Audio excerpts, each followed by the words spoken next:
Hey, welcome back everybody.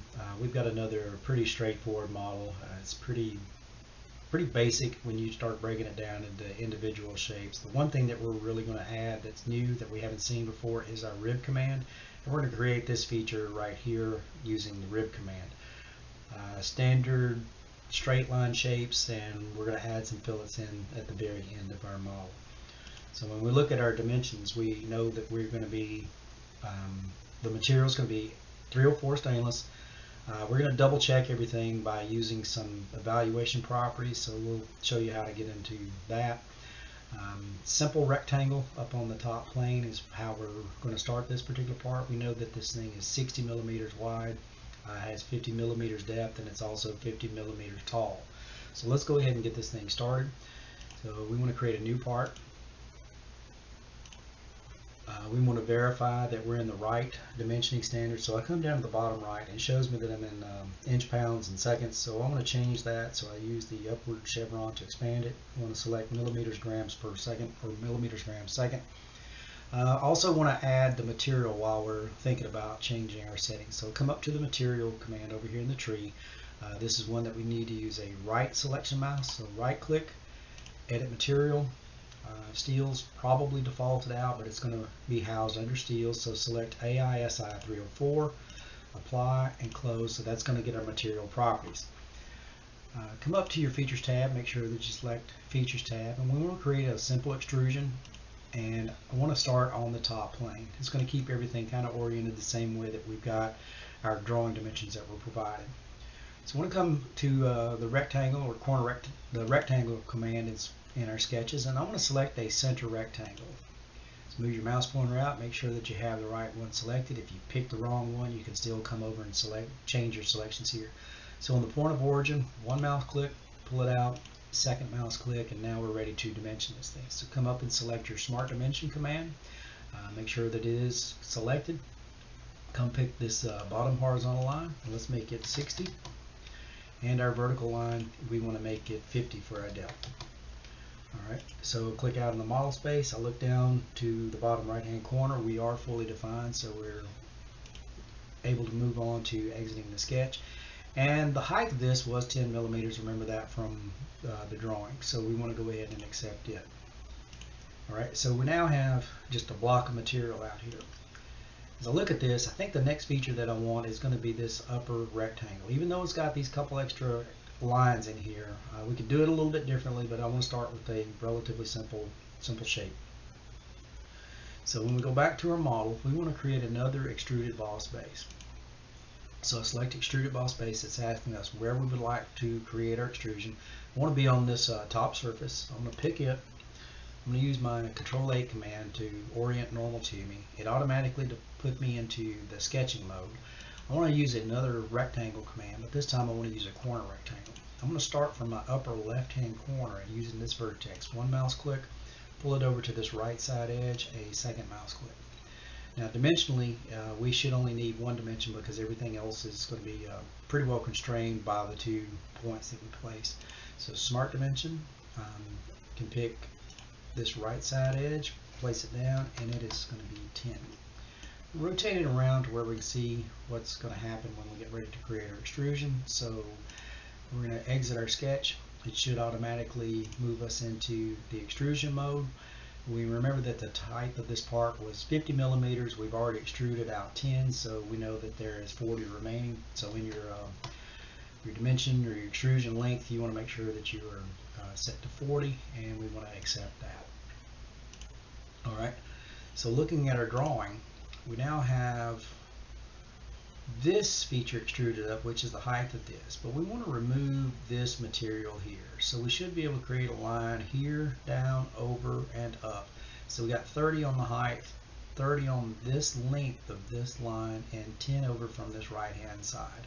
So let's go ahead and create us an extruded cut. Everybody use Control-7 so we're all kind of on the same page, just in case you change the orientation. So let's select extruded cut on our features, asking us where we would like to create our sketch. We want to place it on this face. So come select a regular line. I want to pick over here, one mouse click, second, third, fourth, fifth, and final. So make sure that you're snapped over here on the edge, but don't let it snap to the midpoints or anything, just the edges. So smart dimension. We want a distance from this right side edge to this right side line. We want it to be 10.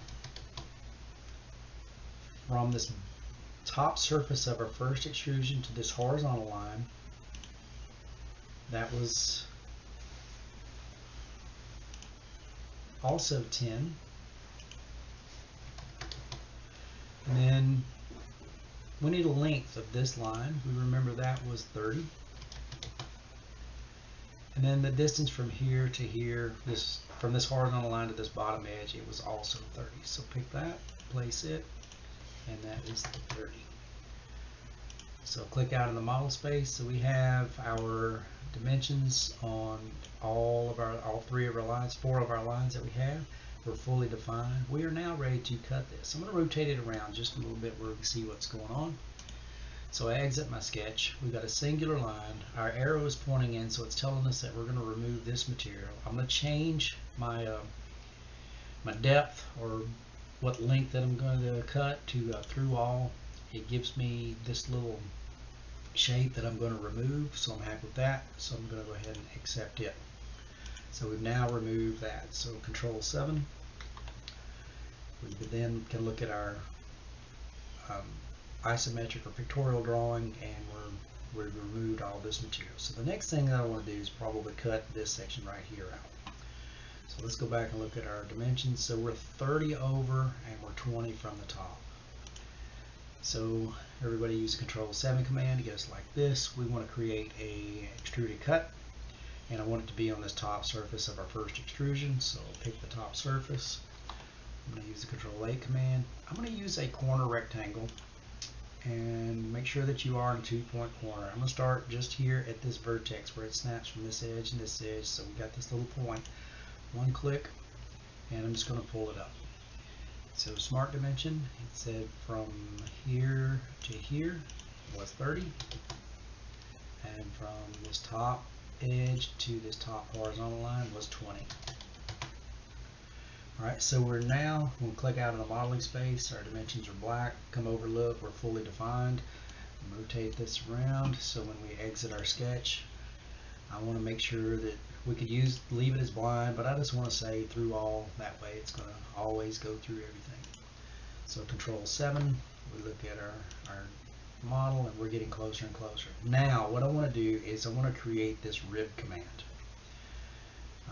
So going to be a little bit different than what we've done before. So let's come up, and we want to create a sketch. So instead of picking a feature, I'm going to come to my sketch tab, and then just because I've selected the sketch tab doesn't mean I've started creating a sketch.